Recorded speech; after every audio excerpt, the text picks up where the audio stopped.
नमस्कार साथियों, आज पुनः आप लोगों के समक्ष एक नए वीडियो के साथ उपस्थित हूं, जिसमें उत्तर प्रदेश राज्य सूचना आयोग के मुख्य सूचना आयुक्त के द्वारा 19 अगस्त 2024 के बाद उत्तर प्रदेश राज्य सूचना आयोग में पूर्ण रूप से ऑफलाइन दाखिले को बंद कर दिया जाएगा। अभी भी राज्य सूचना आयोग के काउंटर पर ऑफलाइन दाखिला बंद है। केवल रजिस्टर्ड डाक से प्रेषित किए जाने वाले आवेदनों को ही स्वीकार किया जा रहा है। 19 अगस्त के बाद इस दाखिले को भी रजिस्टर्ड डाक से प्रेषित आवेदनों को भी लेने से बंद कर दिया जाएगा, उसको वापस कर दिया जाएगा। अब हम चर्चा करते हैं कि सूचना अधिकार अधिनियम 2005 लागू क्यों किया गया और किस लिए लागू किया गया। तो मोटी बात यह है कि सूचना अधिकार अधिनियम 2005 सरकारी विभागों में व्याप्त भ्रष्टाचार और उस भ्रष्टाचार को छिपाने की मंशा से जो अधिकारी काम कर रहे हैं उनको पर्दाफाश करने के लिए और आम नागरिकों तक, आम व्यक्तियों तक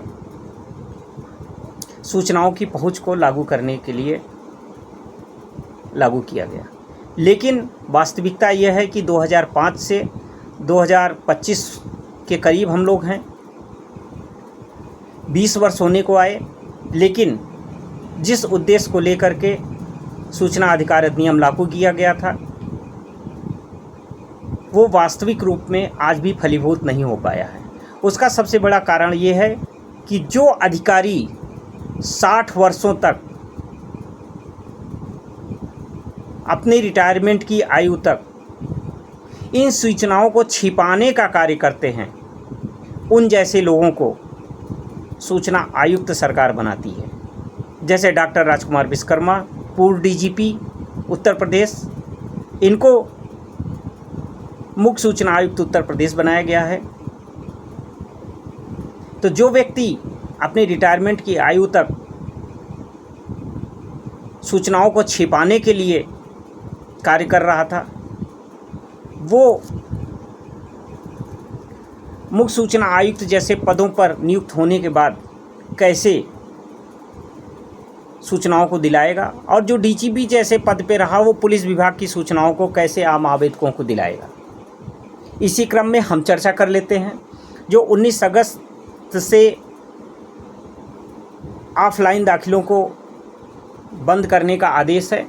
ये पत्रांक 12 दिनांक 11 जुलाई 2024 का पत्र है, जिसमें डॉक्टर राजकुमार विश्वकर्मा के द्वारा 19 अगस्त के बाद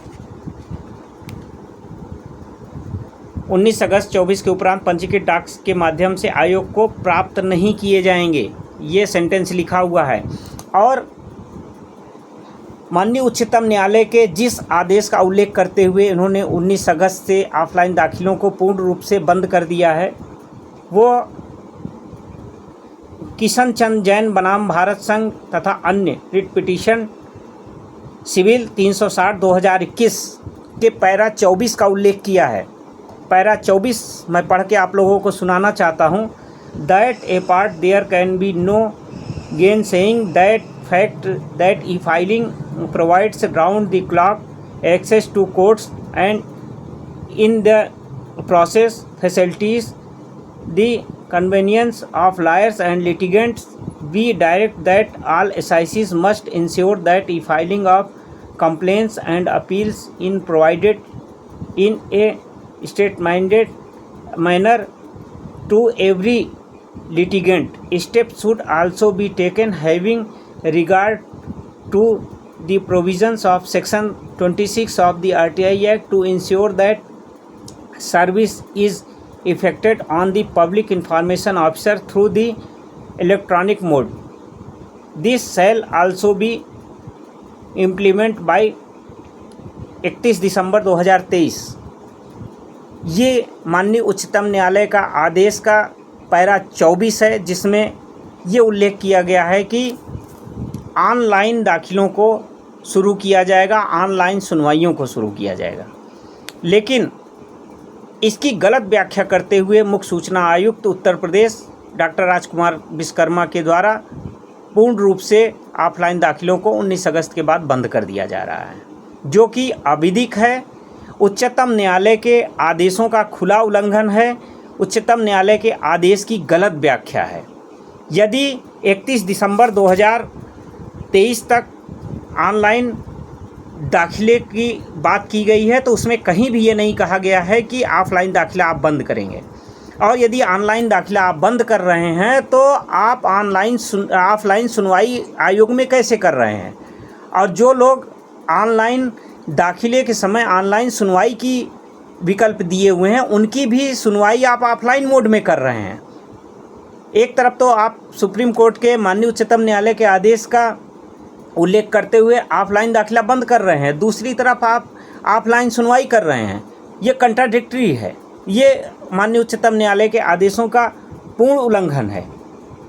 आपके पत्र में ही लिखा है कि 19 अगस्त के बाद आप ऑफलाइन दाखिलों को पूर्ण रूप से बंद कर देंगे। इसी में नीचे दिया है, परंतु अपरिहार्य परिस्थितियों में यदि गरीबी रेखा से नीचे अनपढ़ आवेदक अथवा किसी अन्य व्यक्ति जो ऑनलाइन आवेदन करने में सक्षम नहीं है द्वारा उक्त तिथि अपील, शिकायत, आदेश, वापसी प्रार्थना पत्र उक्त तिथि के उपरांत ऑफलाइन प्रस्तुत किया जाता है तो रजिस्ट्रार अथवा संयुक्त रजिस्ट्रार के द्वारा परीक्षण उपरांत उचित सम्यक पाए जाने पर उसे नियमानुसार ऑफलाइन प्राप्त कराया जा सकेगा। उक्त आदेश सूचना अधिकार अधिनियम 2005 की धारा 15(4) के अंतर्गत प्रदत्त शक्तियों के तहत पारित किया जाता है।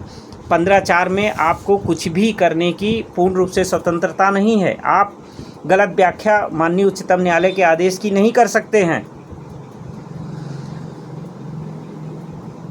यदि जो व्यक्ति अनपढ़ है, जो व्यक्ति ऑनलाइन दाखिला करने में सक्षम नहीं है, वो यदि सहारनपुर, मेरठ, शामली में रहता है और वो स्पेशल परमिशन लेने के लिए उत्तर प्रदेश राज्य सूचना आयोग आएगा रजिस्ट्रार, संयुक्त रजिस्ट्रार से मुलाकात करके परमिशन लेने के लिए, तो उसकी कितने पैसे खर्च हो जाएंगे इसका अंदाज़ा शायद मुख्य सूचना आयुक्त महोदय को नहीं है, क्योंकि पूर्व डीजीपी जैसे पदों से रिटायर हुए हैं, तनख्वाह भी बहुत मिलती होगी, वो भी संचित करके रखे होंगे, पेंशन बहुत मिलती होगी। उसके साथ साथ अब आगे हमें क्या कहना कि पुलिस विभाग में कितनी रिश्वत ली जाती है, कितनी रिश्वत लिए होंगे, कितनी रिश्वतों से बैंक बैलेंस भरे होंगे, इसका शायद मुझे कहने की आवश्यकता नहीं है। आम जनता भारत की जानती है कि 1947 में गोरे अंग्रेज़ों से हम लोगों को मुक्ति मिल चुकी है, लेकिन ये काले अंग्रेज रूपी अधिकारी और नेता जो हमको गुलाम बनाए हुए हैं, इनके विरुद्ध एक और आज़ादी का आंदोलन हम लोगों को शुरू करना पड़ेगा, अन्यथा भारत गुलाम था, गुलाम है और गुलाम रहेगा। ये मैं पूरी जिम्मेदारी के साथ कह रहा हूँ कि गोरे अंग्रेज़ों से 1947 में हम लोगों को लंबे संघर्षों के बाद मुक्ति मिली है, लेकिन इन